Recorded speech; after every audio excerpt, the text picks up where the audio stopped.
उन्हां दे जीवन नाल जुड़े हुए समय नूं प्रचारक स्टेज ते प्रचार करते हैं ते उन्हां नाल साडा प्यार वधदा है। आओ अपने पास भाई हरजिंदर सिंह जी मद्धो के कथावाचक हैं भाई साहब जी वो पहुंचे हैं। उन्होंने इस स्थान पर पहुंचण ते महापुरुषों वालों समूह संगत वालों जीओ आया धन्यवाद जी। उन्नत समा प्राप्त करांगे 9 बजे तक दा उपरंत अगला जिहड़ा समा है वो महापुरुषों के हुक्म अनुसार, क्योंकि बाबा जी ने आ जाना आप भी महापुरुषों ने जिहड़ी कथा लगातार शुरू की है कल छड्डी सी उत्थों के आप जी नूं सरवण कराउणगे। आओ भाई साहब जी तो आपां सरवण करिए। वाहिगुरू जी का खालसा वाहिगुरू जी की फतेह। वाहिगुरू वाहिगुरू वाहिगुरू वाहिगुरू वाहिगुरू वाहिगुरू वाहिगुरू वाहिगुरू वाहिगुरू वाहिगुरू वाहिगुरू साहिब जी। एक ओंकार सतनाम करता पुरख निरभउ निर्वैर अकाल मूरत अजुनी सैभं गुर प्रसाद। जप आदि सच जुगादि सच है भी सच नानक होसी भी सच। तेरे कवण कवण गुण कह कह गावां। तू साहिब गुणी निदाना। तुम्हारी महिमा बरन न साकौं। तू ठाकुर ऊच भगवाना। कहाँ बुद्ध प्रभ तुच्छ हमारी। बारन सकै महिमा जो तिहारी। हम न सकत कर सिफत तुम्हारी।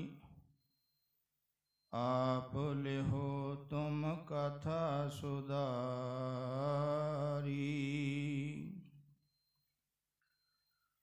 गुर नानक अंगद गुरु अमरदास पद बंद। रामदास अर्जन गुरु वार श्री हर गोबिंद। हरि राय हर कृष्ण गुरु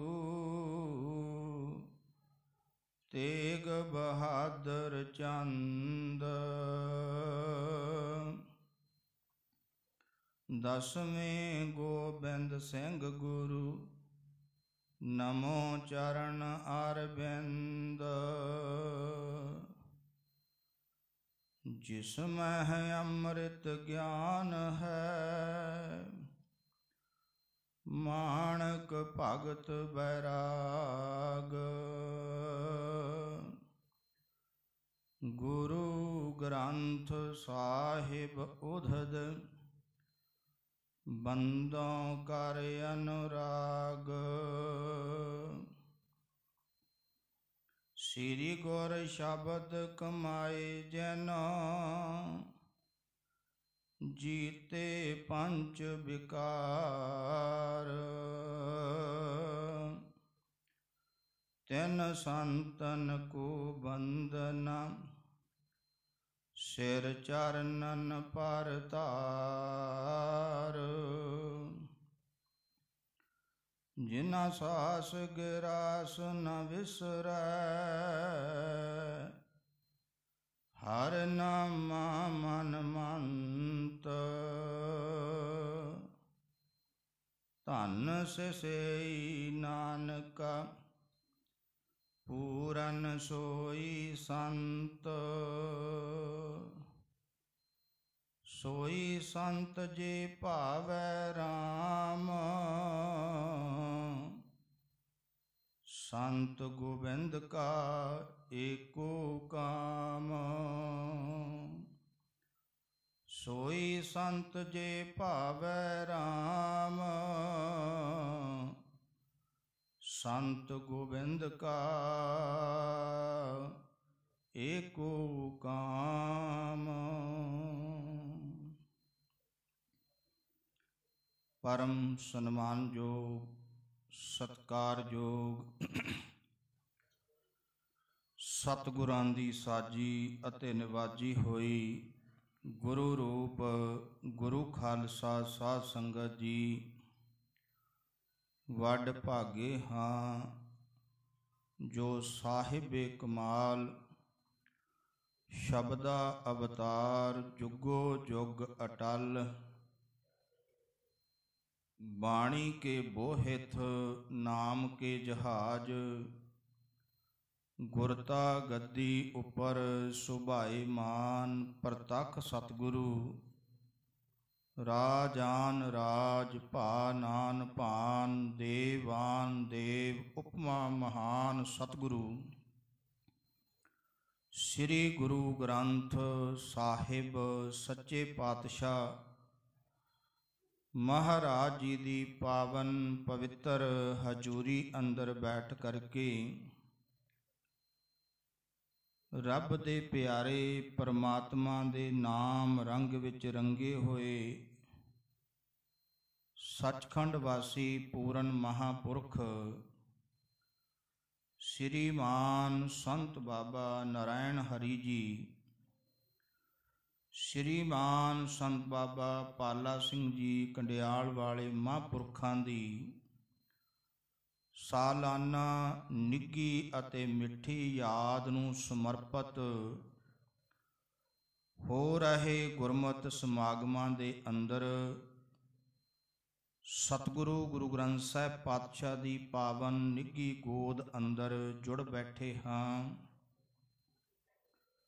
ਗੁਰਮੁਖ ਪਿਆਰਿਓ, ਸਮਾਂ ਪ੍ਰਾਪਤ ਹੋਇਆ ਗੁਰੂ ਕੇ ਗੁਣ ਗਾਉਣ ਦਾ।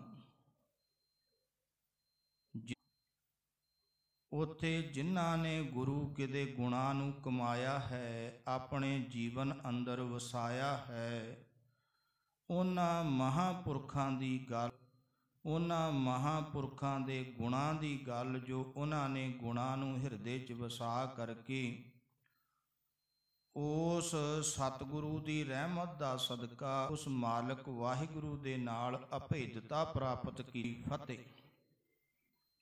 ਮਹਾਂਪੁਰਖ ਸ਼੍ਰੀਮਾਨ ਸੰਤ ਬਾਬਾ ਪਵਨਦੀਪ ਸਿੰਘ ਜੀ ਕੰਡਿਆਲ ਵਾਲੇ, ਉਹਨਾਂ ਦਾ ਹੁਕਮ ਪੁੱਜਿਆ ਤੇ ਆਪ ਜੀ ਦੀ ਸੇਵਾ ਵਿੱਚ ਹਾਜ਼ਰ ਹੋਏ ਹਾਂ। ਕੋਈ ਗੁਣ ਨਹੀਂ, ਕੋਈ ਗਿਆਨ ਨਹੀਂ, ਆਪ ਜੀ ਦੇ ਆਸ਼ੀਰਵਾਦ ਸਦਕਾ ਗੁਰੂ ਗ੍ਰੰਥ ਸਾਹਿਬ ਪਾਤਸ਼ਾਹ ਮਹਾਰਾਜ ਦੀ ਬਖਸ਼ਿਸ਼ ਦਾ ਸਦਕਾ ਕੁਝ ਕੁ ਵਿਚਾਰਾਂ ਦੀ ਸਾਂਝ ਪਾਉਣ ਲੱਗਾ। ਸਤਿਗੁਰੂ ਰਹਿਮਤ ਕਰਨ, ਆਪਣੇ ਹਿਰਦਿਆਂ ਨੂੰ ਆਪਣੇ ਚਰਨਾਂ ਕਮਲਾਂ ਨਾਲ ਜੋੜ ਕੇ ਸਾਨੂੰ ਬਖਸ਼ਿਸ਼ ਕਰਨ ਕਿ ਸਾਡਾ ਜਿਹੜਾ ਮਨ ਹੈ ਉਹ ਗੁਰੂ ਦੇ ਪਿਆਰ ਰੰਗ ਵਿੱਚ ਲਬਰੇਜ ਹੋ ਜਾਏ। ਐਸੀ ਕਿਰਪਾ ਗੁਰੂ ਪਾਤਸ਼ਾਹ ਕਰਨ।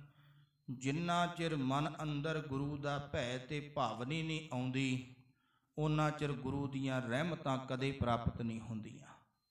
ਦਾਸ ਆਪ ਜੀ ਦੇ ਚਰਨਾਂ ਕਮਲਾਂ ਦੇ ਵਿੱਚ ਕੋਸ਼ਿਸ਼ ਕਰੇਗਾ ਕਿ ਆਪਣੇ ਜੀਵਨ ਤੋਂ, ਜਿੰਨੇ ਕੁ ਆਪਾਂ ਬੈਠੇ ਹਾਂ, ਜਿੱਥੇ ਸਾਡਾ ਜੀਵਨ ਖੜਾ ਹੈ ਉੱਥੋਂ ਮੈਂ ਆਰੰਭ ਕਰਾਂ ਤਾਂ ਕਿ ਸਾਨੂੰ ਸਮਝ ਲੱਗ ਜਾਏ ਸੰਤ ਕੀ ਹੁੰਦਾ ਹੈ। ਅੱਜ ਗੱਲ ਤੇ ਆਪਾਂ ਸੰਤ ਦੀ ਕਰਨੀ ਹੈ, ਸੰਤ ਦੇ ਕਰਨੀ ਨਾਮੇ ਦੀ ਕਰਨੀ ਹੈ। ਸੰਤ ਤਾਂ ਕਿਹਾ ਗਿਆ ਹੈ ਕਿਉਂਕਿ ਉਹਨਾਂ ਨੇ ਜੀਵਨ ਅੰਦਰ ਕੁਝ ਕੀਤਾ ਹੈ, ਉਹਨਾਂ ਦਾ ਕਰਨੀ ਨਾਮਾ ਹੈ। ਉਹਨਾਂ ਨੇ ਜੀਵਨ ਅੰਦਰ ਘਾਲ ਕਮਾਈ ਕੀਤੀ, ਉਸ ਕਮਾਈ ਦੇ ਅੰਦਰੋਂ ਕਿਣਕਾ ਮਾਤਰ ਸਾਡੀ ਝੋਲੀ ਵਿੱਚ ਆ ਜਾਏ, ਇਹ ਭਰੋਸਾ ਲੈ ਕੇ ਆਪਾਂ ਗੁਰੂ ਗ੍ਰੰਥ ਸਾਹਿਬ ਪਾਤਸ਼ਾਹ ਮਹਾਰਾਜ ਦੀ ਹਜ਼ੂਰੀ ਅੰਦਰ ਬੈਠਣਾ ਤੇ ਅਰਦਾਸ ਕਰਨੀ। ਦਾਤਿਆ, ਜਿਵੇਂ ਆਪ ਜੀ ਨੇ ਉਹਨਾਂ ਮਹਾਂਪੁਰਖਾਂ ਦੇ ਜੀਵਨ ਨੂੰ ਰੰਗਿਆ, ਉਹਨਾਂ ਨੂੰ ਆਪਣੀ ਰਹਿਮਤ ਬਖਸ਼ੀ ਤੇ ਅੱਜ ਉਹਨਾਂ ਮਹਾਂਪੁਰਖਾਂ ਦੀ ਯਾਦ ਅੰਦਰ ਜੁੜੇ ਆ, ਤੇ ਉਹਨਾਂ ਦੀ ਕਮਾਈ ਦੇ ਵਿੱਚੋਂ ਤੁੱਛ ਮਾਤਰ ਕਿਣਕਾ ਮਾਤਰ ਸਾਡੀ ਵੀ ਝੋਲੀ ਪਾ ਦੇਈ, ਤਾਂ ਕਿ ਸਾਡਾ ਜੀਵਨ ਵੀ ਬਣ ਆਵੇ। ਗੁਰੂ ਕੀ ਬਾਣੀ ਦਾ ਇੱਕ ਬਚਨ ਹੈ, ਪਾਤਸ਼ਾਹ ਮਹਾਰਾਜ ਗੁਰੂ ਅਰਜੁਨ ਦੇਵ ਜੀ ਮਹਾਰਾਜ ਕਹਿੰਦੇ ਨੇ, ਨਾ ਤੂੰ ਆਵਹਿ ਵਸ ਬਹੁਤ ਘਿਣਾਵਣੇ। ਮੈਂ ਆਪ ਜੀ ਦੇ ਚਰਨਾਂ ਵਿੱਚ ਪਹਿਲਾਂ ਬੇਨਤੀ ਕੀਤੀ ਕਿ ਮੈਂ ਵਿਚਾਰ ਜਿਹੜੀ ਰੱਖਣੀ ਹੈ, ਸਤਿਗੁਰੂ ਰਹਿਮਤ ਕਰਕੇ ਉਹਨਾਂ ਨੇ ਰਖਾਉਣੀ ਹੈ, ਉਹ ਸਾਡੇ ਜੀਵਨ ਤੋਂ ਆਰੰਭ ਹੁੰਦੀ ਹੈ। ਜਿੱਥੇ ਇੱਕ ਸਾਡਾ ਜੀਵਨ ਖੜਾ ਹੈ, ਜਿੱਥੇ ਇੱਕ ਅਸੀਂ ਜੀਵਨ ਦੇ ਵਿੱਚ ਵਿਚਰ ਰਹੇ ਹਾਂ, ਉੱਥੋਂ ਦੁਨੀਆ ਅੰਦਰ ਹਰ ਬੰਦਾ ਕੋਸ਼ਿਸ਼ ਕਰਦਾ ਹੈ ਰੱਬ ਨੂੰ ਮਿਲਿਆ ਜਾਏ। ਰੱਬ ਨੂੰ ਮਿਲਣ ਦੇ ਢੰਗ ਤਰੀਕੇ ਵੱਖਰੇ ਵੱਖਰੇ ਨੇ ਤੇ ਆਪਾਂ ਉਹੀ ਵਿਚਾਰਨੇ ਨੇ। ਸਤਿਗੁਰੂ ਮਹਾਰਾਜ ਕਹਿੰਦੇ, ਐ ਮਾਲਕ, ਮੈਂ ਬੜੀ ਕੋਸ਼ਿਸ਼ ਕੀਤੀ ਪਰ ਮੈਨੂੰ ਪ੍ਰਮਾਤਮਾ ਵਾਹਿਗੁਰੂ ਨਹੀਂ ਮਿਲਿਆ। ਕਿਉਂ? ਕਿਉਂਕਿ ਉਹ ਇਸ ਤਰੀਕੇ ਵਸ ਵਿੱਚ ਵੀ ਨਹੀਂ ਆਉਂਦਾ। ਨਾ ਤੂੰ ਆਵਹਿ ਵਸ ਬਹੁਤ ਘਿਣਾਵਣੇ। ਮਹਾਰਾਜ ਕਹਿੰਦੇ, ਸੱਜਣਾ, ਜੇ ਤੂੰ ਗੁਰੂ ਕੀ ਸ਼ਰਨ ਵਿੱਚ ਬਹਿ ਕੇ ਨਾ ਰੋਈ ਜਾਵੇਂ, ਕੁਰਲਾਈ ਜਾਵੇਂ, ਕੀਰਨੇ ਪਾਈ ਜਾਵੇਂ, ਰੱਬਾ ਮਿਲ ਪਾ, ਮਹਾਰਾਜ ਕਹਿੰਦੇ ਉਹ ਨਹੀਂ ਮਿਲਦਾ। ਆਖੋ ਸਤਨਾਮ। ਅਸੀਂ ਇਹੀ ਕਰਦੇ ਆ ਨਾ, ਆਪਾਂ ਨੂੰ ਉੱਥੇ ਰੱਖ ਕੇ ਫਿਰ ਇਸ ਗੱਲ ਨੂੰ ਸੋਚਣਾ ਹੈ ਕਿ ਵਾਕਿਆ ਹੀ ਅਸੀਂ ਗੁਰੂ ਕੇ ਸਨਮੁਖ ਆ ਕੇ ਇਹ ਕੀਰਨੇ ਪਾਉਨੇ ਆ, ਇਹ ਫਰਿਆਦਾਂ ਕਰਦੇ ਆ, ਇਹ ਜੋਦੜੀਆਂ ਕਰਦੇ ਆ, ਬੇਨਤੀਆਂ ਕਰਦੇ ਆ। ਪਰ ਮੇਰੇ ਪਾਤਸ਼ਾਹ ਕਹਿੰਦੇ ਨਹੀਂ, ਇਉਂ ਉਹ ਮਾਲਕ ਵਾਹਿਗੁਰੂ ਵਸ ਵਿੱਚ ਨਹੀਂ ਆਏਗਾ। ਨਾ ਤੂੰ ਆਵਹਿ ਵਸ ਵੇਦ ਪੜਾਵਣੇ। ਤੇ ਬੰਦਾ ਕਹਿੰਦਾ ਹੈ ਮੈਂ ਅਥਾਹ ਗਿਆਨ ਇਕੱਠਾ ਕਰ ਲਵਾਂਗਾ ਤੇ ਉਸ ਅਥਾਹ ਗਿਆਨ ਦੇ ਵਿੱਚੋਂ ਮੈਂ ਰੱਬ ਨੂੰ ਪਾ ਲਵਾਂਗਾ। ਅੱਜ ਇਹੀ ਕੋਸ਼ਿਸ਼ ਹੈ ਨਾ। ਵਿਦਵਾਨ ਬਣਦਾ ਹੈ, ਜਦੋਂ ਬੰਦਾ ਵਿਦਵਾਨ ਬਣ ਜਾਂਦਾ ਹੈ, ਉਹ ਕਹਿੰਦਾ ਮੈਨੂੰ ਰੱਬ ਦਾ ਪਤਾ ਹੈ। ਆਖੋ ਸਤਨਾਮ। ਪਰ ਪਾਤਸ਼ਾਹ ਜੀ ਕੀ ਕਹਿੰਦੇ ਨੇ? ਪਾਤਸ਼ਾਹ ਕਹਿੰਦੇ, ਨਾ ਤੂੰ ਆਵਹਿ ਵਸ ਵੇਦ ਪੜਾਵਣੇ। ਮਹਾਰਾਜ ਕਹਿੰਦੇ ਜਿੰਨੀ ਮਰਜ਼ੀ ਵਿਦਿਆ ਚੱਕੀ ਫਿਰੀ, ਪਰ ਤੇਰੀ ਵਿਦਿਆ ਇੱਥੇ ਕੰਮ ਨਹੀਂ ਆਉਣੀ। ਇੱਥੇ ਤੇਰਾ ਗਿਆਨ ਇਹ ਕੰਮ ਨਹੀਂ ਆਉਣਾ। ਵਿਦਿਆ ਦਾ ਗਿਆਨ, ਬਹੁਤੀ ਵਿਦਿਆ ਪੜ੍ਹ ਕੇ ਵੱਡਾ ਫਿਲਾਸਫਰ ਤੇ ਬਣ ਜਾਏਗਾ, ਵੱਡਾ ਗਿਆਤਾ ਕਿਸੇ ਚੀਜ਼ ਦਾ, ਵੇਦਾਂ ਆਦਿਕ ਦਾ ਬਣ ਜਾਏਗਾ, ਪਰ ਖਿਆਲ ਕਰੀ ਰੱਬ ਤੇਰੇ ਵੱਸ ਵਿੱਚ ਨਹੀਂ ਆਏਗਾ। ਆਖੋ ਸਤਨਾਮ। ਕਿਉਂਕਿ ਗਿਆਨ ਨਾਲ ਰੱਬ ਨਹੀਂ ਮਿਲਦਾ। ਮਹਾਰਾਜ ਕਹਿੰਦੇ, ਨਾ ਤੂੰ ਆਵਹਿ ਵਸ ਵੇਦ ਪੜਾਵਣੇ। ਮਹਾਰਾਜ ਕਹਿੰਦੇ ਨਹੀਂ ਸੱਜਣਾ, ਜਿਹੜਾ ਢੰਗ ਤੂੰ ਵਰਤ ਰਿਹਾ, ਆਪਾਂ ਕਹਿੰਦੇ ਗੁਰੂ ਗ੍ਰੰਥ ਸਾਹਿਬ ਪਾਤਸ਼ਾਹ ਮਹਾਰਾਜ ਨੂੰ ਮੈਂ ਤੇ ਬਹੁਤ ਵਾਰ ਪੜ੍ਹਿਆ। ਮੇਰੇ ਵਰਗੇ ਵੀਰ ਗ੍ਰੰਥੀ ਸਿੰਘ ਵਾਰ-ਵਾਰ ਪੜ੍ਹਦੇ ਨੇ, ਵਾਰ-ਵਾਰ ਪਾਠ ਕਰਦੇ ਨੇ, ਪਰ ਸੱਜਣਾ ਇਉਂ ਮਾਲਕ ਵਸ ਵਿੱਚ ਨਹੀਂ ਆਉਂਦਾ। ਆਖੋ ਸਤਨਾਮ। ਪੜ੍ਹਨ ਦੇ ਨਾਲ ਉਹ ਕਦੇ ਵਸ ਵਿੱਚ ਨਹੀਂ ਆਏਗਾ। ਪਰ ਅਸੀਂ ਪੜ੍ਹਨਾ ਹੈ, ਇਹ ਨਾ ਕਹਿ ਦਿਓ ਵੀ ਪੜ੍ਹਨ ਤੋਂ ਹੀ ਆਪਾਂ ਪਾਸੇ ਹੋ ਜਾਈਏ। ਗੁਰੂ ਗ੍ਰੰਥ ਸਾਹਿਬ ਪਾਤਸ਼ਾਹ ਮਹਾਰਾਜ ਪੜ੍ਹਨ ਦਾ ਵਿਸ਼ਾ ਨਹੀਂ ਹੈ ਕੱਲਾ। ਗੁਰੂ ਗ੍ਰੰਥ ਸਾਹਿਬ ਪਾਤਸ਼ਾਹ ਮਹਾਰਾਜ ਹੈ ਸਿੱਖੀ ਸਿੱਖਿਆ ਗੁਰ ਵਿਚਾਰ। पढ़ना है, सुनना है, फिर उन्होंने समझना है, फिर उहदे ते अमल करना है। ये विशा है गुरु ग्रंथ साहिब पातशाह। हुण पढ़ना ते सुनना किवें आ? सतगुरु जी ने ऐसी रहमत अपने ते कीती है भी सज्जणा आप ही तू वक्ता बन ते आप ही ज्ञाता बन। आप ही तू बाणी नूं उचारना है रसना दे नाल, जिहड़ा आपां नूं नितनेम बख्शिया गुरु पातशाह ने 5 बाणियां, जिहड़ा मूल मंत्र गुर मंत्र दा अभ्यास दिता है। ते पातशाह महाराज कहंदे सवेरे उठ इशनान कर ते उस नूं जाप कर। जाप इन्नी क आवाज़ विच करी कि तेरे कन ही उहनूं सुनी जाण। आखो सतनाम। क्योंकि ये जिहड़ी खुराक है ये मूँह दे द्वारे अंदर नहीं जानी। संसार दा भोजन छकदे आ, अंदर जांदा है, खून बनदा है, शरीर नूं ताकत दिंदा है। सज्जणा जिहड़ा नाम बाणी दा भोजन है ये रसना द्वारे अंदर नहीं जाना।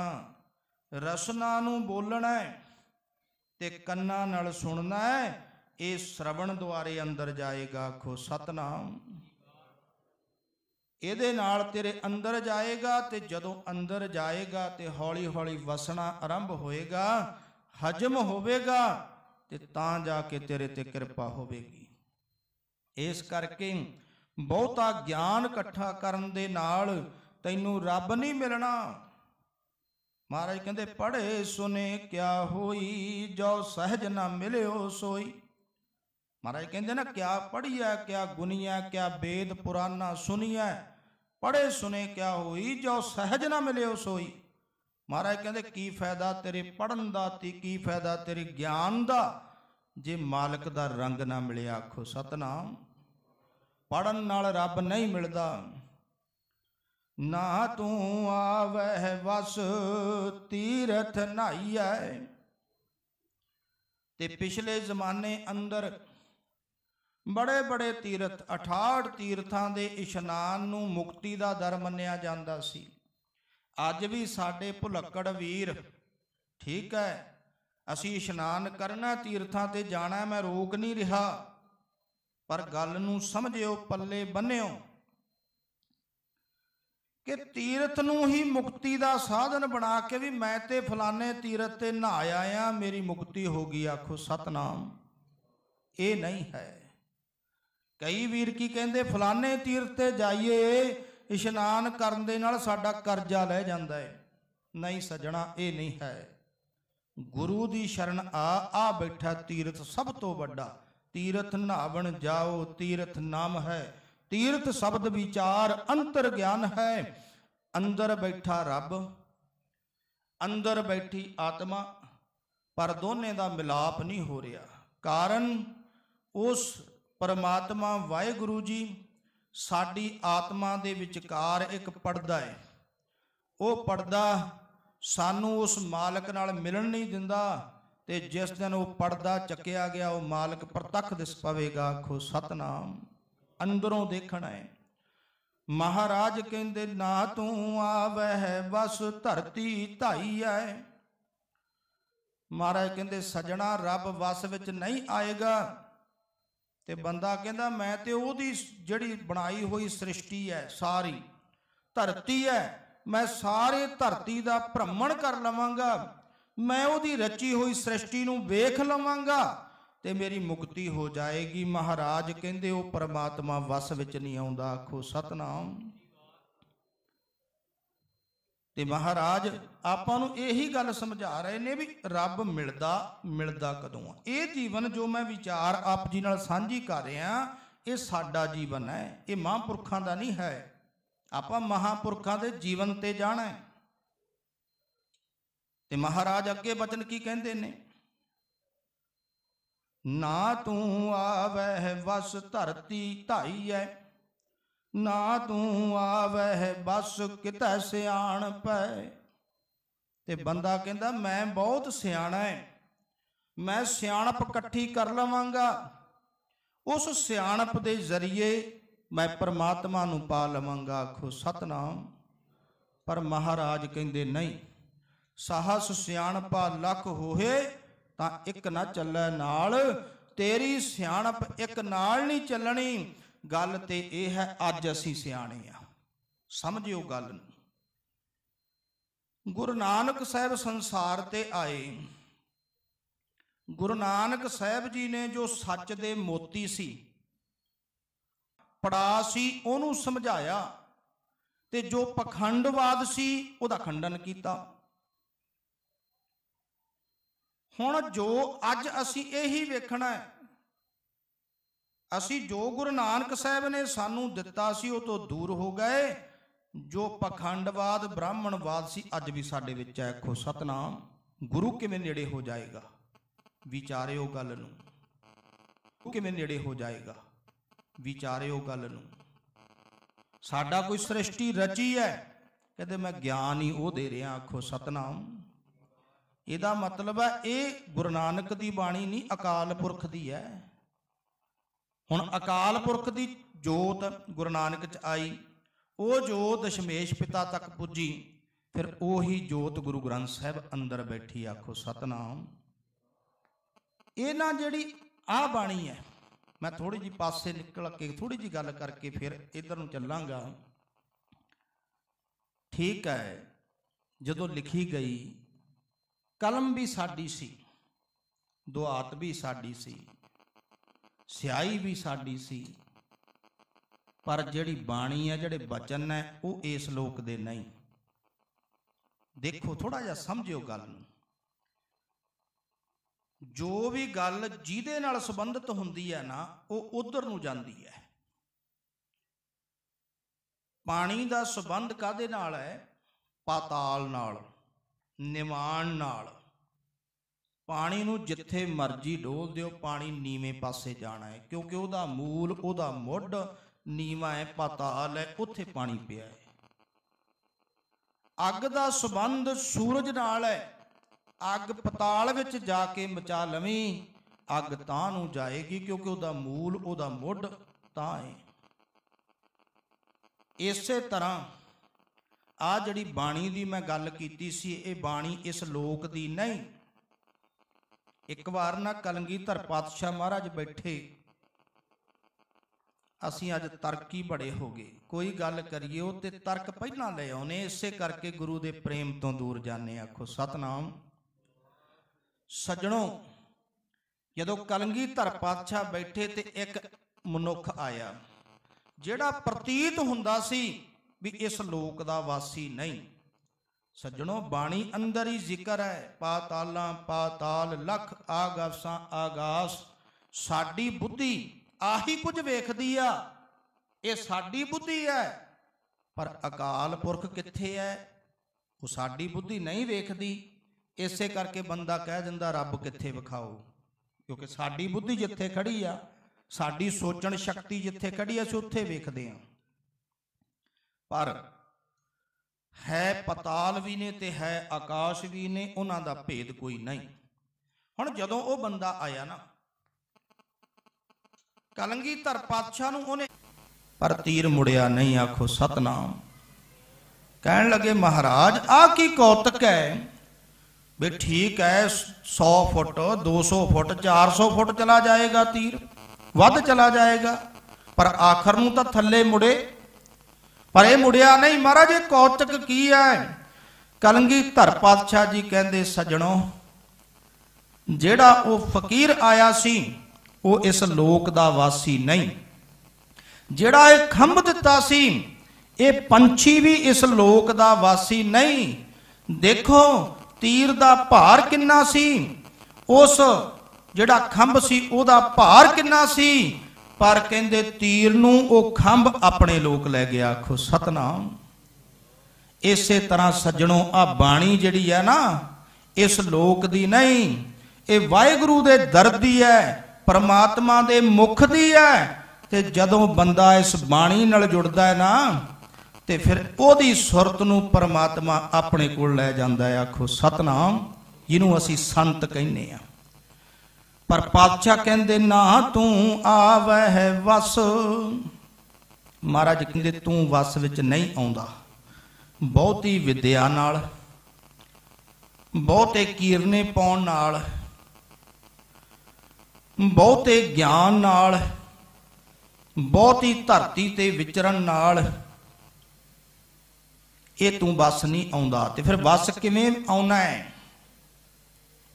ਨਾ ਤੂੰ ਆਵਹਿ ਵਸ ਕਿਤੈ ਸਿਆਣਪੈ, ਨਾ ਤੂੰ ਵਸ ਬਹੁਤਾ ਦਾਨ ਦੇ। ਤੇ ਬੰਦਾ ਕਹਿੰਦਾ ਮੈਂ ਲੰਗਰਾਂ 'ਚ ਲੱਖ ਪਾ ਦੂੰ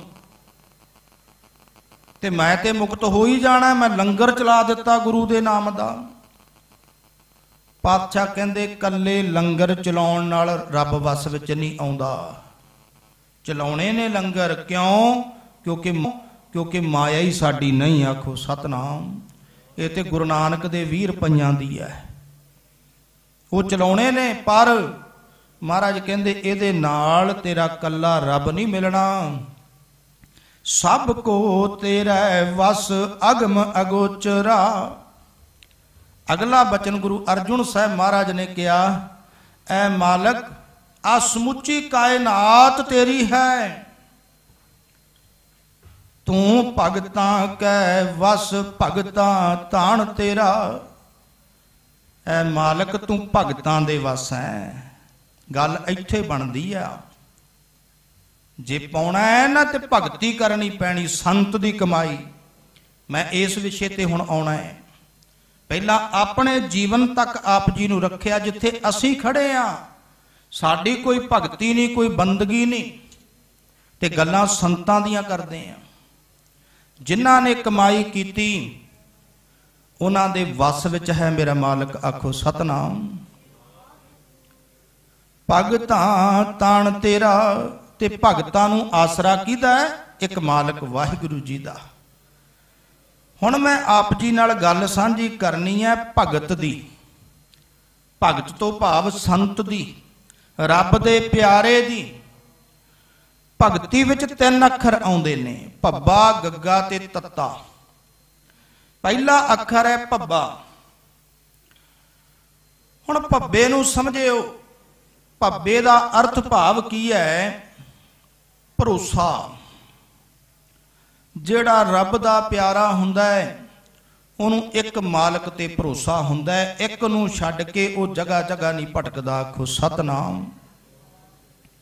ਤੇ ਜਿਹੜਾ ਇੱਕ ਹੈ, ਜੇ ਸੱਜਣਾ ਇੱਕ ਤੇ ਭਰੋਸਾ ਧਾਰ ਲਵੇਂਗਾ, ਮੈਂ ਜਿਵੇਂ ਪਹਿਲਾਂ ਗੱਲ ਕੀਤੀ, ਉਹ ਇੱਕ ਜਿਹੜਾ ਹੈ।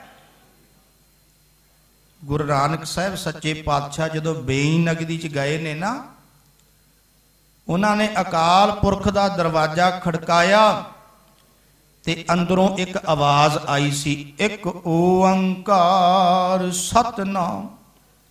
ਇਹ ਅਸਲੀ ਨਾਮ ਹੈ ਅਕਾਲ ਪੁਰਖ ਦਾ, ਵਾਹਿਗੁਰੂ ਦਾ, ਜੋ ਮਾਲਕ ਦੇ ਦਰ ਤੋਂ ਗੁਰੂ ਨਾਨਕ ਸਾਹਿਬ ਨੂੰ ਪ੍ਰਾਪਤ ਹੋਇਆ। ਇਹ ਉਹ ਨਾਮ ਹੈ। ਨਾਮ ਬਹੁਤ ਨੇ ਅਕਾਲ ਪੁਰਖ ਦੇ, ਪਰ ਬਾਕੀ ਜਿੰਨੇ ਵੀ ਨਾਮ ਨੇ ਉਹ ਕਿਰਤਮ ਨਾਮ ਹੈ। ਸਤਨਾਮ ਕੇਵਲ ਇੱਕੋ ਹੀ ਹੈ, ਉਹ ਹੈ ਇੱਕ ਓੰਕਾਰ। ਕਿਰਤਮ ਨਾਮ ਦਾ ਕੀ ਅਰਥ ਹੁੰਦਾ ਹੈ? ਕਿਰਤਮ ਨਾਮ ਦਾ ਅਰਥ ਹੁੰਦਾ ਹੈ ਉਸ ਮਾਲਕ ਵਾਹਿਗੁਰੂ ਸੱਚੇ ਪਾਤਸ਼ਾਹ ਮਹਾਰਾਜ ਦੇ ਜੋ ਵੀ ਵਿਚਰਨ ਨੇ, ਉਹ ਕਿਵੇਂ ਵਿਚਰਦਾ ਹੈ, ਉਹ ਕਿਸੇ ਤੇ ਕੀ ਕਰਦਾ, ਉਹਦਾ ਸੁਭਾਅ ਕਿਹੋ ਜਿਹਾ ਹੈ, ਉਹ ਕਰਮ ਕੀ ਕਰਦਾ ਹੈ, ਪਿਆਰਿਆਂ ਨੂੰ ਕਿਵੇਂ ਹਿੱਕ ਨਾਲ ਲਾਉਂਦਾ ਹੈ, ਇਹ ਸਾਰੇ ਜੋ ਉਹਦੇ ਨਾਮ ਨੇ ਇਹ ਕਿਰਤਮ ਨਾਮ ਨੇ। ਤੇ ਜਿਹੜਾ ਇੱਕ ਓੰਕਾਰ ਹੈ ਉਹ ਉਹਦਾ ਸਤਨਾਮ ਹੈ, ਸੱਚਾ ਨਾਮ ਹੈ, ਇੱਕੋ ਇੱਕ ਨਾਮ ਹੈ। ਦੇਖੋ ਗੁਰੂ ਨਾਨਕ ਪਾਤਸ਼ਾਹ ਮਹਾਰਾਜ ਨੇ ਕੀ ਲਿਆ? ਇੱਕ ਏਕੇ ਦੂਏ ਦੇ ਵਿੱਚੋਂ, ਹਿੰਦਸਿਆਂ ਵਿੱਚੋਂ, ਇਹਨਾਂ ਵਿੱਚੋਂ ਲਿਆ ਇੱਕ। ਊੜਾ ਲਿਆ ਪਾਤਸ਼ਾਹ ਮਹਾਰਾਜ ਨੇ ਸ਼ਬਦਾਂ ਵਿੱਚੋਂ। ਅੱਗੇ ਇੱਕ ਹੋਰ ਚੀਜ਼ ਲਈ ਪਾਤਸ਼ਾਹ ਮਹਾਰਾਜ ਨੇ, ਉਹਨੂੰ ਕਾਰ ਕਹੀਦਾ ਹੈ। ਉਤਲੇ ਜਿਹੜੀ ਡੰਡੀ ਹੁੰਦੀ, ਲੰਬੀ ਡੰਡੀ, ਉਹਨੂੰ ਕਾਰ ਕਹਿੰਦੇ ਨੇ। ਇਹ ਕਿੱਥੋਂ ਲਈ? ਇਸ ਡਰਾਇੰਗ ਵਿੱਚੋਂ ਲਈ। ਸਾਰਿਆਂ ਵਿੱਚੋਂ ਚੀਜ਼ ਲਈ, ਪਰ ਲਈ ਉਹ ਜਿਹੜੀ ਪਹਿਲੀ ਹੈ, ਇੱਕ ਹੈ। ਭਾਵ ਇੱਕ ਤੋਂ ਭਾਵ ਉਹ ਪਰਮਾਤਮਾ ਵਾਹਿਗੁਰੂ ਇੱਕ 'ਚ ਭਰੋਸਾ ਪਾ ਲੈ ਤੇ ਖਿਆਲ ਕਰੀ, ਜੇ ਤੇਰਾ ਭਰੋਸਾ ਇੱਕ ਵਿੱਚ ਬਣ ਗਿਆ ਤੇ ਉਹ ਇੱਕ ਨੇ ਤੈਨੂੰ ਕਿੱਥੇ ਲਿਜਾਣਾ, ਤੇਰੀ ਸੁਰਤ ਬੁੱਧੀ ਨੂੰ ਆਪਣੇ ਕੋਲ। ਆਖੋ ਸਤਨਾਮ। ਤਾਂ ਉਸ ਇੱਕ ਓੰਕਾਰ ਦੀ ਆਪਾਂ ਗੱਲ ਕਰਨੀ ਹੈ। ਤਾਂ ਸਤਿਗੁਰੂ ਸੱਚੇ ਪਾਤਸ਼ਾਹ ਭਗਤੀ, ਭੱਬਾ, ਭਰੋਸਾ, ਜਿਸ ਨੂੰ ਇੱਕ ਤੇ ਭਰੋਸਾ ਆ ਜਾਏ ਉਹ ਮਾਲਕ ਦੇ ਦਰ ਤੇ ਪ੍ਰਵਾਨ ਹੋ ਜਾਂਦਾ ਹੈ। ਇੱਕ ਵਾਰ ਭੱਬੇ ਭਰੋਸੇ ਨੂੰ ਆਪਾਂ ਸਮਝਣਾ ਹੈ। ਇੱਕ ਵਾਰ ਘੁਮਿਆਰਾਂ ਦੇ ਗ੍ਰਹਿ ਵਿਖੇ ਨਾ 3 ਬੱਚੇ ਸੀ।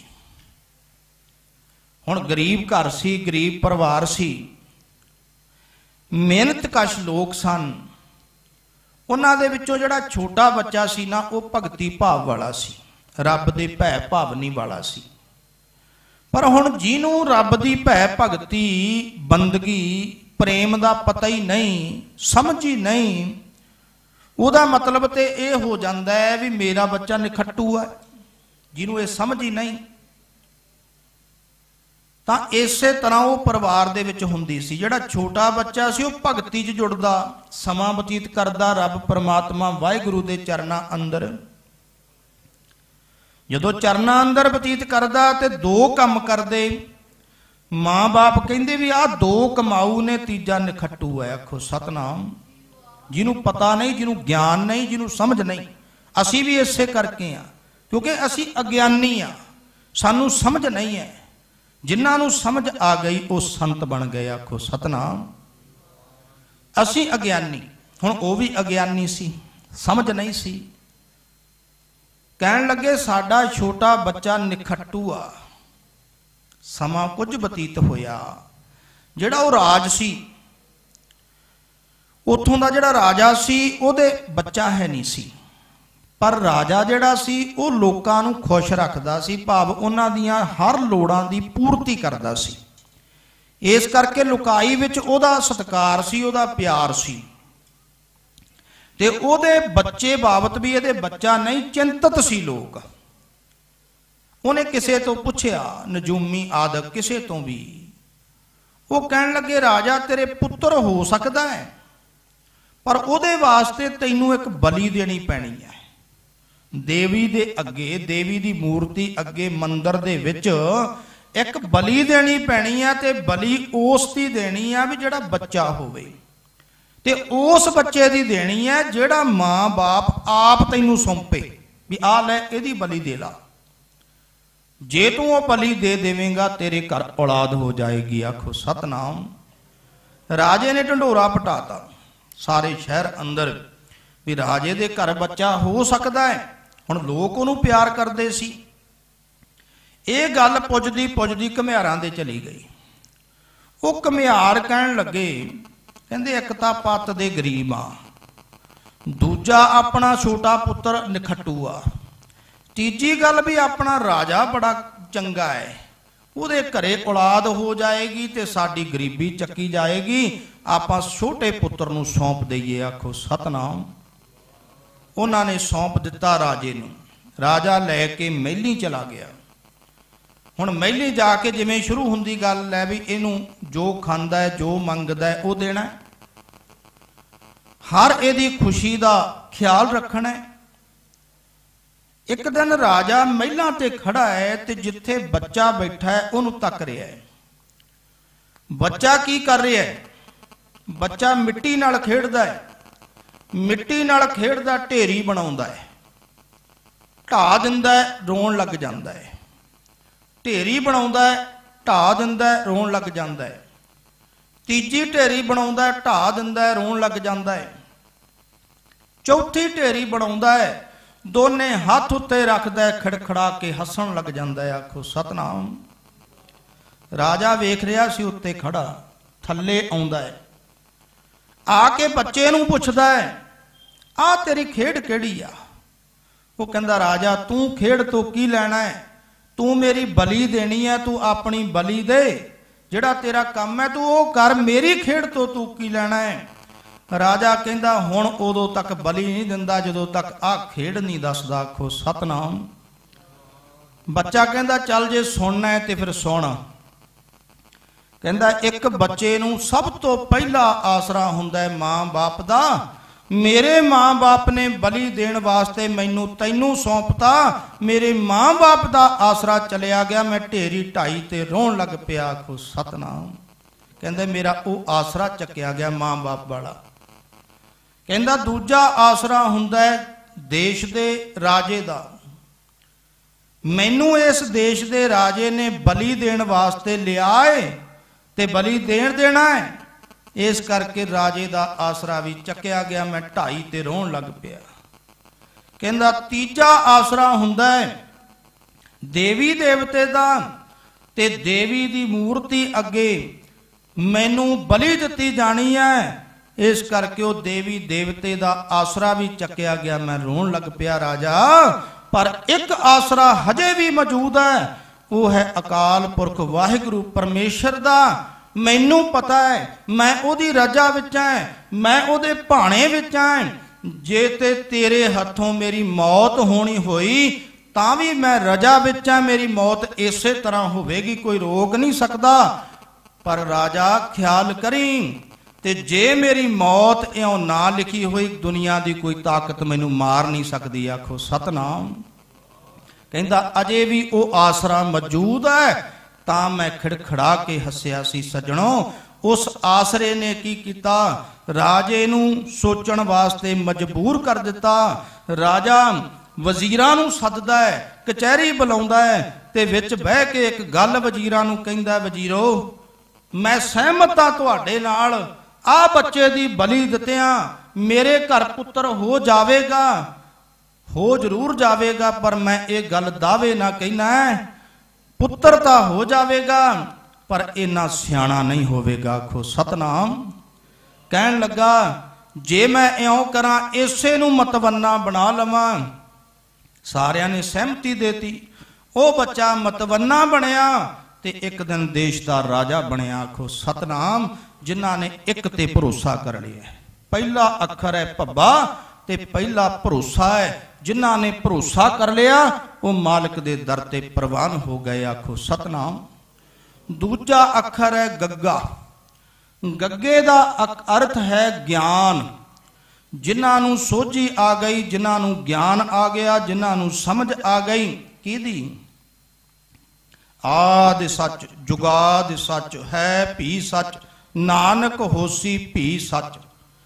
ਜਿਨ੍ਹਾਂ ਨੂੰ ਇਸ ਚੀਜ਼ ਦੀ ਸਮਝ ਆ ਗਈ।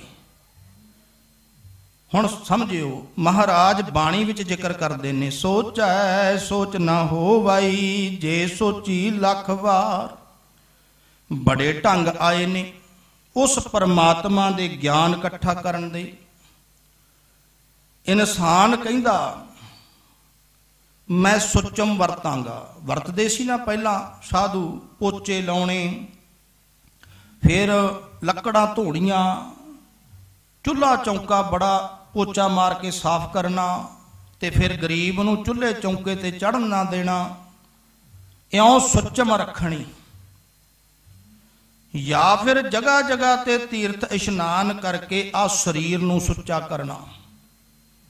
ਤੇ ਬੰਦਾ ਸਮਝਦਾ ਸੀ 68 ਤੀਰਥਾਂ ਤੇ ਇਸ਼ਨਾਨ ਕਰਕੇ ਸਜਣਾ ਸੁਚਮ ਆ ਜਾਏਗੀ।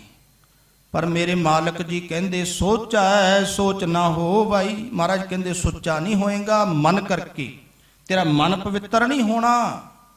ਆਪਾਂ ਗੱਲ ਕੀ ਸਮਝਣੀ ਆ, ਗਿਆਨ। ਮਹਾਰਾਜ ਕਹਿੰਦੇ ਨਹੀਂ ਹੋਣਾ। ਕਿਉਂ? ਜੇ ਸੋਚੀ ਲੱਖ ਵਾਰ। ਮਹਾਰਾਜ ਕਹਿੰਦੇ ਗੱਲ ਇੱਕ ਦੀ ਨਹੀਂ, ਭਾਵੇਂ ਤੂੰ ਲੱਖ ਇਸ਼ਨਾਨ ਕਰ ਲਈ ਫਿਰ ਵੀ ਤੇਰਾ ਮਨ ਪਵਿੱਤਰ ਨਹੀਂ ਹੋਣਾ। ਇਸ ਕਰਕੇ ਜਿੰਨਾ ਮਰਜੀ ਸਰੀਰ ਨੂੰ ਸੌਚ ਇਸ਼ਨਾਨ ਕਰ ਲਈ, ਉਹ ਜਿਹੜਾ ਹੈ ਸੋਚੈ ਸੋਚ ਨਾ ਹੋਵਈ ਜੇ ਸੋਚੀ ਲੱਖ ਵਾਰ ਹੁੰਦਾ ਹੈ। ਆਪਣੀ ਸਿਆਣਪ ਛੱਡ ਦੇ, ਗੁਰੂ ਦੇ ਬਚਨਾਂ ਤੇ ਚੱਲਣਾ ਆਰੰਭ ਕਰਦੇ, ਉਹਦੇ ਹੁਕਮ ਵਿੱਚ ਰਹਿਣਾ ਆਰੰਭ ਕਰਦੇ, ਉਹਦੀ ਰਜਾ ਵਿੱਚ ਰਹਿਣਾ ਆਰੰਭ ਕਰਦੇ। ਭਾਈ ਸਾਹਿਬ ਗੱਲ ਕਰ ਰਹੇ ਸੀ ਰਜਾ ਦੀ। ਮਹਾਰਾਜ ਕਹਿੰਦੇ ਉਹਦੇ ਹੁਕਮ ਵਿੱਚ, ਉਹਦੀ ਰਜਾ ਵਿੱਚ ਚੱਲਣ ਲੱਗ ਪਏ, ਨਾਨਕ ਲਿਖਿਆ ਨਾਲ। ਤੇ ਮਹਾਰਾਜ ਕਹਿੰਦੇ ਇਹ ਮੈਂ ਅੱਗੇ ਲਿਖ ਦਿੱਤਾ, ਵਿਸਥਾਰ ਲਿਖ ਦਿੱਤਾ ਕਿ ਉਸ ਮਾਲਕ ਨੂੰ ਕਿਵੇਂ ਮਿਲਣਾ। ਮੇਰਾ ਵਿਸ਼ਾ ਇਹ ਨਹੀਂ ਹੈ। ਮੇਰਾ ਵਿਸ਼ਾ ਹੈ ਸੱਜਣਾ, ਗਿਆਨ ਉਸ ਨੂੰ ਮਿਲ ਜਾਂਦਾ ਹੈ ਜਿਹੜਾ ਰੱਬ ਦਾ ਪਿਆਰਾ ਹੈ। ਕਾਹਦਾ ਗਿਆਨ? ਵਾਹਿਗੁਰੂ ਪਰਮੇਸ਼ਰ ਦੇ ਸੱਚ ਦੇ ਮਿਲਾਪ ਦਾ ਗਿਆਨ। ਆਪਾਂ ਭਗਤੀ ਦੀ ਗੱਲ ਕਰ ਰਹੇ ਸੀ। ਤੀਜੀ ਗੱਲ ਹੈ ਤਿਆਗ ਤੱਤਾ। ਜਿਹੜਾ ਰੱਬ ਦਾ ਪਿਆਰਾ ਹੁੰਦਾ ਹੈ, ਭਗਤ ਹੁੰਦਾ ਹੈ, ਉਹ ਤਿਆਗੀ ਹੁੰਦਾ ਹੈ। ਤਿਆਗੀ ਦਾ ਅਰਥ ਕੀ ਹੈ? ਤਿਆਗੀ ਦਾ ਅਰਥ ਇਹ ਨਹੀਂ ਮੈਲ ਛੱਡ ਦੇ ਝੁੱਗੀ 'ਚ ਆ ਜਾ। ਤਿਆਗੀ ਦਾ ਅਰਥ ਇਹ ਨਹੀਂ ਵੀ ਮਾਇਆ ਬਿਲਕੁਲ ਹੀ ਹੱਥ ਹੀ ਨਾ ਲਾ, ਭੋਜਨ ਵੀ ਛੱਡ ਦੇ, ਬੋਲਣਾ ਛੱਡ ਦੇ, ਮੌਨ ਧਾਰਨ ਕਰ ਲਾ। ਇਹ ਤਿਆਗੀ ਨਹੀਂ ਹੈ, ਇਹ ਤਿਆਗ ਨਹੀਂ ਹੈ। ਤਿਆਗ ਸਮਝਣਾ ਹੈ, ਤੇ ਜੇ ਤਿਆਗ ਸਮਝਣਾ ਹੈ ਹੰਗਤਾ ਤੇ ਮਮਤਾ ਸਮਝਣਾ ਪਵੇਗਾ। ਹੰਗਤਾ ਦਾ ਅਰਥ ਹੁੰਦਾ ਹੈ ਹੰਕਾਰ, ਮੈਂ, ਮੇਰੇ ਬਾਹਾਂ 'ਚ ਬਲ ਹੈ, ਮੇਰੇ ਅਹੁਦੇ 'ਚ ਬਲ ਹੈ, ਮੇਰੇ ਕੋਲ ਇੰਨੀ ਜ਼ਮੀਨ ਜਾਇਦਾਦ ਹੈ, ਇਹਨੂੰ ਹੰਗਤਾ ਕਹਿੰਦੇ ਨੇ, ਹੰਕਾਰ ਕਹਿੰਦੇ ਨੇ। ਮਮਤਾ, ਮੇਰਾ ਪਰਿਵਾਰ ਬੜਾ ਵੱਡਾ ਹੈ, ਮੇਰੇ ਪੁੱਤਰ ਧੀਆਂ ਨੇ, ਇਹ ਮਮਤਾ ਹੈ। ਪਿਆਰ ਦਾ ਮੋਹ, ਪਰਿਵਾਰ ਦਾ ਮੋਹ, ਇਹ ਮਮਤਾ ਹੈ। ਜਿਵੇਂ ਆਪਾਂ ਕਿਸਾਨ ਬਹੁਤੇ ਬੈਠੇ ਆ, ਜ਼ਿਕਰ ਆਉਂਦਾ ਹੈ ਜਦੋਂ ਆਪਾਂ ਖੇਲ ਬਹੁਤਾ ਚਿਰ ਹੋ ਗਿਆ ਪਾਣੀ ਲਾਇਆ ਨੂੰ ਖੇਤ, ਉਹ ਖੇਲ ਆਪਾਂ ਉਵੇਂ ਛੱਡ ਦਈਏ ਜਾਂ ਕਈ ਥਾਈਂ ਪਾਣੀ ਰੁਕਿਆ ਹੋਇਆ ਵੇਖਿਆ ਹੋਏਗਾ, ਉਹਦੇ 'ਚ ਦੋ ਤਰ੍ਹਾਂ ਨਾਲ ਜਾਲਾ ਪੈਂਦਾ। ਇੱਕ ਜਾਲਾ ਉਹਦੇ ਵਿੱਚ ਪੈਂਦਾ ਪਾਣੀ ਦੇ ਥੱਲੜੇ ਪਾਸੇ, ਤਾਂ ਜਿਹਨੂੰ ਹਰਾ ਹਰਾ ਜਿਹਾ ਦੀਂਦਾ ਉਹ। ਇੱਕ ਹੁੰਦੀ ਠੱਗ ਬੂਟੀ ਜਿਹੜੀ ਉੱਤੋਂ ਪਾਣੀ ਨੂੰ ਢੱਕ ਲੈਂਦੀ ਆ, ਤਾਂ ਉਹ ਪਾਣੀ ਦੀ ਪਵਿੱਤਰਤਾਈ ਨੂੰ ਖਤਮ ਕਰ ਦਿੰਦੀ ਆ। ਜਦੋਂ ਉਹਨੂੰ ਫਿਰ ਬਾਹਰ ਕੱਢਾਂਗੇ ਤਾਂ ਪਾਣੀ ਸਾਫ਼ ਹੋਣਾ ਹੈ। ਇਹ ਜਿਹੜੇ ਜਾਲੇ ਨੇ ਸਾਡੇ ਵਿੱਚ ਹੈ, ਸਾਡੇ ਮਨ ਰੂਪੀ ਪਾਣੀ ਦੇ ਵਿੱਚ ਹੰਗਤਾ ਤੇ ਮਮਤਾ, ਠੱਗ ਬੂਟੀ ਤੇ ਉਹ ਜਾਲਾ ਵਸਿਆ ਹੋਇਆ ਹੈ। ਜੇ ਅਸੀਂ ਗੁਰੂ ਦੀ ਸ਼ਰਨ ਪੈ ਕੇ ਉਸ ਹੰਗਤਾ ਤੇ ਮਮਤਾ ਨੂੰ ਨਾਸ਼ ਕਰਨਾ ਹੈ, ਇਹਨੂੰ ਤਿਆਗ ਕਹਿੰਦੇ ਨੇ। ਇਹ ਤਾਂ ਹੋਣਾ ਜੇ ਗੁਰੂ ਦਾ ਪ੍ਰੇਮ ਅੰਦਰ ਵਸ ਜਾਏ, ਤੇ ਜਦੋਂ ਇਨਸਾਨ ਗੁਰੂ ਦਾ ਪ੍ਰੇਮ ਵਸਾ ਲੈਂਦਾ ਹੈ ਉਹਦਾ ਜੀਵਨ ਬਣ ਆਉਂਦਾ ਹੈ। ਹੰਗਤਾ ਤੇ ਮਮਤਾ ਅਸਲ ਦੇ ਵਿੱਚ ਤਿਆਗ ਹੈ। ਆਖੋ ਸਤਨਾਮ। ਤਾਂ ਜਿਨ੍ਹਾਂ ਨੇ ਇਹ ਚੀਜ਼ ਪ੍ਰਾਪਤ ਕਰ ਲਈ, ਭਗਤੀ ਭਾਵ ਨੂੰ ਧਾਰਨ ਕਰ ਲਿਆ, ਉਹ ਬਣ ਗਏ ਰੱਬ ਦੇ ਪਿਆਰੇ ਸੰਤ। ਤੇ ਮੈਂ ਇੱਕੋ ਹੀ ਗੱਲ ਕਹਿ ਕੇ ਸਮਾਪਤੀ ਕਰਾਂ। ਮਹਾਂਪੁਰਖ ਪਹੁੰਚ ਚੁੱਕੇ ਨੇ, ਉਹਨਾਂ ਪਾਸੋਂ ਆਪ ਜੀ ਨੇ ਬੜੇ ਮਨੋਹਰ ਮਿੱਠੇ ਬਚਨ ਸ਼ਰਵਣ ਕਰਨੇ ਆ। ਮੈਂ ਗੱਲ ਕਰਨੀ ਸੰਤ ਦੀ। ਆਮ ਦੁਹਾਈ ਪਾਈ ਜਾਂਦੀ ਹੈ ਸਾਡੇ ਵੱਲੋਂ, ਕਿਉਂਕਿ ਅਸੀਂ ਆਪਣੇ ਆਪ ਨੂੰ ਬੜੇ ਗਿਆਨੀ ਸਮਝਣ ਲੱਗ ਗਏ, ਆਪਣੇ ਆਪ ਨੂੰ ਬੜੇ ਪੜ੍ਹੇ ਲਿਖੇ ਸਮਝਣ ਲੱਗ ਗਏ। ਇਸ ਕਰਕੇ ਜੇ ਕੋਈ ਰੱਬ ਦਾ ਪਿਆਰਾ ਹੈ, ਉਹਨੂੰ ਰੱਬ ਦਾ ਪਿਆਰਾ ਮੰਨਣ ਨੂੰ ਤਿਆਰ ਨਹੀਂ। ਬੰਦਾ ਕਹਿੰਦਾ ਸੰਤ ਨਹੀਂ ਕੋਈ ਹੈਗਾ, ਇਹ ਤਾਂ ਪਖੰਡੀ ਆ ਨਿਰਾ। ਸਾਡੇ ਲੋਕ ਇੱਥੋਂ ਤੱਕ ਪਹੁੰਚ ਗਏ। ਮੈਂ ਗੱਲ ਕਰਨੀ ਸੱਜਣਾ, ਗੁਰੂ ਕੀ ਬਾਣੀ ਵਿੱਚ ਦਰਜ ਹੈ, ਮੈਂ ਨਹੀਂ ਕਹਿ ਰਿਹਾ। ਪਾਤਸ਼ਾਹ ਮਹਾਰਾਜ ਕਹਿੰਦੇ ਸੰਤ ਜਨਾ ਕਾ ਸ਼ੋਹਰਾ ਤਿਸ ਚਰਣੀ ਲਾ, ਮਾਇਆ ਤਾਰੀ ਛਤਰ ਪਤ ਤੈਨ ਛੋਡੂ ਤਿਆਗ। ਮਹਾਰਾਜ ਕਹਿੰਦੇ ਤੂੰ ਤੇ ਬੰਦਿਆ ਗੱਲ ਸੰਤ ਦੀ ਕਰਦਾ, ਤੇ ਮੈਂ ਤੈਨੂੰ ਸੰਤ ਦੇ ਸੇਵਕ ਦੀ ਸੁਣਾਉਣਾ। ਗੁਰੂ ਗ੍ਰੰਥ ਸਾਹਿਬ ਪਾਤਸ਼ਾਹ ਅੰਦਰ ਬਚਨ ਦਰਜ ਹੈ। ਮਹਾਰਾਜ ਕਹਿੰਦੇ ਸੰਤ ਦੀ ਗੱਲ ਤੇ ਪਾਸੇ ਰੱਖ ਦੇ, ਸੰਤ ਦੇ ਜੀਵਨ ਕਰਨੀ ਨਾਵੇਂ ਬਲਤਾ ਹਜੇ ਤੱਕ ਹੀ ਨਾ। ਸੰਤ ਜਨਾ ਕਾ ਸ਼ੋਹਰਾ, ਸ਼ੋਹਰਾ ਦਾ ਅਰਥ ਹੁੰਦਾ ਸੇਵਕ। ਮਹਾਰਾਜ ਕਹਿੰਦੇ ਤਿਸ ਚਰਨੀ ਲਾਗ, ਸੰਤ ਦਾ ਕੋਈ ਸੇਵਕ ਵੀ ਮਿਲ ਜਾਏ ਨਾ, ਉਹਦੇ ਵੀ ਚਰਨਾਂ ਨਾਲ ਜੁੜ ਜਾਈ। ਆਖੋ ਸਤਨਾਮ। ਹੋਵੇਗਾ ਕੀ? ਇੱਕ ਮਹਾਂਪੁਰਖ ਹੋਏ ਨੇ ਦਰਸ਼ਨ ਸਿੰਘ ਜੀ ਕੁੱਲੀ ਵਾਲੇ, ਉਹਨਾਂ ਦੇ ਜੀਵਨ ਅੰਦਰ ਇਹ ਜ਼ਿਕਰ ਆਉਂਦਾ ਹੈ, ਜਿਹੜਾ ਰੱਬ ਦਾ ਪਿਆਰਾ ਹੁੰਦਾ ਹੈ ਨਾ, ਉਹ ਆਪਣੇ ਸੇਵਕ ਨੂੰ ਆਪ ਲੈ ਆਉਂਦਾ ਹੈ, ਜਿਹਦਾ ਉਹਨੂੰ ਪਤਾ ਹੁੰਦਾ ਹੈ ਵੀ ਇਹਨੇ ਕੋਈ ਕਮਾਈ ਕਰਨੀ ਹੈ। ਉਹ ਇੱਕ ਘਰ ਵਿੱਚ ਗਏ, ਆਵਾਜ਼ ਮਾਰੀ, ਇੱਕ ਬਜ਼ੁਰਗ ਨਿਕਲਿਆ, ਉਹਨੂੰ ਕਹਿੰਦੇ ਸਾਡਾ ਸੇਵਕ ਕਿੱਥੇ ਆ? ਸੰਤ ਕਦੇ ਨਹੀਂ ਸੀ ਉਸ ਘਰੇ ਆਏ, ਉਸ ਪਿੰਡ ਆਏ। ਉਹ ਕਹਿੰਦਾ ਮਹਾਰਾਜ ਉਹ ਤਾਂ ਰਲਿਆ ਵਾ। ਕਿੱਥੇ ਰਲਿਆ? ਫਰਾਨੇ ਜ਼ਿਮੀਂਦਾਰ ਨਾਲ। ਕਹਿੰਦੇ ਚੱਲ ਲੈ ਕੇ ਚੱਲ। ਉੱਥੇ ਗਏ। ਉੱਥੇ ਜਾ ਕੇ ਉਹਨੂੰ ਕਹਿਣ ਲੱਗੇ ਵੀ ਸਾਡਾ ਸੇਵਕ ਸਾਨੂੰ ਦੇ ਦੇ। ਉਹ ਕਹਿੰਦਾ ਮਹਾਰਾਜ ਲੈ ਜਾਓ। ਕਹਿੰਦੇ ਵੀ ਕਿੰਨੇ ਚ ਰਲਾਇਆ, ਕਿੰਨਾ ਮੁੱਲ ਹੈ ਇਹਦਾ? ਕਹਿੰਦਾ ਮਹਾਰਾਜ ਕੋਈ ਵੀ ਨਹੀਂ। ਕਿੰਨੇ ਚ ਰਲਾਇਆ? ਕਹਿੰਦਾ ਜੀ 400 ਚ। ਉਸ ਵੇਲੇ 400 ਬਹੁਤ ਸੀ। ਉਹਨਾਂ ਨੇ 400 ਰੁਪਇਆ ਫੜਾਤਾ। ਉਹ ਜ਼ਿਮੀਂਦਾਰ ਨੇ ਲਿਆ ਨਹੀਂ, ਕੋਈ ਭਗਤੀ ਭਾਵ ਵਾਲਾ ਚੰਗਾ ਸੀ। ਸੇਵਕ ਨੂੰ ਲੈ ਕੇ ਮਹਾਂਪੁਰਖ ਆਪਣੇ ਡੇਰੇ ਆ ਗਏ। ਹੁਣ ਸੇਵਕ ਦੀ ਸੇਵਾ ਆਰੰਭ ਹੁੰਦੀ ਹੈ। ਸੇਵਕ ਦੀ ਸੇਵਾ ਇੱਥੋਂ ਤੱਕ ਪੁੱਜ ਗਈ, ਉਹਦੀ ਡਿਊਟੀ ਲੱਗ ਗਈ ਸੰਤਾਂ ਦੇ ਇਸ਼ਨਾਨ ਕਰਾਉਣ ਵਾਸਤੇ, ਵੀ ਤੂੰ ਇਸ਼ਨਾਨ ਕਰਾਉਣਾ 2 ਵਜੇ ਸੰਤਾਂ ਦਾ। ਹੁਣ ਉਹਨੇ ਪ੍ਰੇਮ ਧਾਰਨ ਕਰ ਲਿਆ। ਗੱਲ ਤੇ ਪ੍ਰੇਮ ਦੀ ਆ ਨਾ। ਉਹਨੇ ਪ੍ਰੇਮ ਧਾਰਨ ਕਰ ਲਿਆ ਵੀ ਜਦੋਂ ਨਾ ਲੋਹਾਂ ਸਮਾਪਤ ਹੁੰਦੀਆਂ, ਪ੍ਰਸ਼ਾਦਾ ਪਾਣੀ ਮੁੱਕਦਾ, ਸਮਾਪਤ ਹੁੰਦਾ, ਲੰਗਰ ਬੰਦ ਹੁੰਦਾ, ਉਦੋਂ ਹੀ ਪਾਣੀ ਧਰ ਲੈਂਦਾ ਸੀ ਉਹ ਮਹਾਂਪੁਰਖਾਂ ਵਾਸਤੇ। ਤੇ ਆਪ ਉੱਥੇ ਹੀ ਬੈਠਾ ਵਾਹਿਗੁਰੂ ਵਾਹਿਗੁਰੂ ਕਰੀ ਜਾਂਦਾ ਸੀ। ਜੇ ਉੱਥੇ ਹੀ ਅੱਖ ਲੱਗ ਗਈ ਤੇ ਲੱਗ ਗਈ। 2 ਵਜੇ ਉੱਠਣਾ ਤੇ ਇਸ਼ਨਾਨ ਕਰਾਉਣਾ ਮਹਾਂਪੁਰਖਾਂ ਦਾ, ਉਹਦੀ ਨਿੱਤ ਦੀ ਕਿਰਿਆ ਸੀ। ਇਸ਼ਨਾਨ ਕਰਾ ਕੇ ਫਿਰ ਉਹਨੇ ਲੰਗਰ ਦੇ ਵਿੱਚ, ਕਿਉਂਕਿ ਅਗਲੇ ਦਿਨ ਦਾ ਪ੍ਰਸ਼ਾਦਾ ਪਾਣੀ ਬਣਨਾ ਹੈ, ਉਹਨੇ ਬਾਲਣ ਢੋਣ ਲੱਗ ਜਾਣਾ। ਬਾਲਣ ਢੋ ਕੇ ਤੇ ਫਿਰ ਉਹਦੀ ਗਜਾ ਦੀ ਡਿਊਟੀ ਸੀ, ਉਹਨੇ ਗਜਾ ਲੈਣ ਉੱਠ ਜਾਣਾ। ਆ ਕੇ ਫਿਰ ਘੰਟਾ ਖੰਡ ਆਰਾਮ ਕਰਨਾ, ਫਿਰ ਸ਼ਾਮ ਦਾ ਸ਼ੁਰੂ ਹੋ ਜਾਣਾ। ਇਉਂ ਉਹਦਾ ਕਰਮ ਬਣ ਗਿਆ। ਹੁਣ ਕਰਮ ਬਣ ਗਿਆ ਤੇ ਇੱਕ ਉੱਥੇ ਸਮਾਗਮ ਹੁੰਦਾ ਸੀ, ਜਿਵੇਂ ਆਪਣੇ ਇੱਥੇ ਸਮਾਗਮ ਅੱਜ ਬੈਠੇ ਆ, ਬਹੁਤ ਵੱਡਾ। ਅੱਜ ਤੇ ਆਪਣੇ ਕੋਲੇ ਗੱਡੀਆਂ ਸਭ ਕੁਝ ਹੈ, ਉਦੋਂ ਇਹ ਚੀਜ਼ ਨਹੀਂ ਸੀ। ਉਦੋਂ ਸਿਰਾਂ ਤੇ ਪਾਥੀਆਂ ਢੋਈਆਂ ਜਾਂਦੀਆਂ ਸੀ, ਲੱਕੜਾਂ ਸਿਰਾਂ ਤੇ ਚੱਕ ਕੇ ਲੈ ਕੇ ਆਉਂਦੇ ਸੇਵਾਦਾਰ। ਤਾਂ ਮਹਾਂਪੁਰਖਾਂ ਨੇ ਇਹਦੀ ਡਿਊਟੀ ਲਾਤੀ ਵੀ ਜਾ ਤੂੰ ਪਾਥੀਆਂ ਨਗਰ ਵਿੱਚੋਂ ਲੈ ਕੇ ਆ। ਪਿੰਡ ਕਾਫੀ ਦੂਰ ਸੀ। ਜਾਂਦਾ ਇੱਕ ਘਰੇ ਜਾਂਦਾ, ਉੱਥੋਂ ਪੰਡ ਬੰਨਦਾ, ਪਾਥੀਆਂ ਦੀ ਡੇਰੇ ਲੈ ਆਉਂਦਾ, ਫਿਰ ਅਗਲੇ ਤੇ ਚਲਾ ਜਾਂਦਾ। ਇਉਂ ਸ਼ੁਰੂ ਕਰ ਲਿਆ ਇਹਨੇ।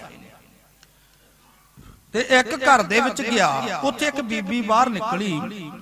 ਉਹ ਕਹਿੰਦੀ ਬਾਬਾ ਪਾਥੀਆਂ ਤਾਂ ਮੈਂ ਤੈਨੂੰ ਦਿੰਨੀ ਆ, ਪਰ ਮੈਂ ਇੱਕ ਅਰਦਾਸ ਕਰਨੀ ਹੈ। ਕਹਿੰਦਾ ਇਉਂ ਕਰ ਵੀ ਅਰਦਾਸ ਤੂੰ ਮਹਾਂਪੁਰਖਾਂ ਕੋਲੇ ਕਰ ਜਾ ਕੇ, ਮੈਂ ਤਾਂ ਇੱਕ ਸੇਵਕ ਐ। ਉਹ ਕਹਿੰਦੀ ਨਹੀਂ, ਮੈਂ ਤਾਂ ਜਿਹਦੇ ਕੋਲੇ ਕਰਨੀ ਸੀ ਮੈਂ ਤਾਂ ਤੇਰੇ ਕੋਲੇ ਕਰਨੀ ਆ। ਉਹ ਕਹਿੰਦਾ ਚੰਗਾ ਫਿਰ ਦੱਸ। ਉਹ ਕਹਿੰਦੀ ਮੇਰੇ ਔਲਾਦ ਹੈ ਨਹੀਂ।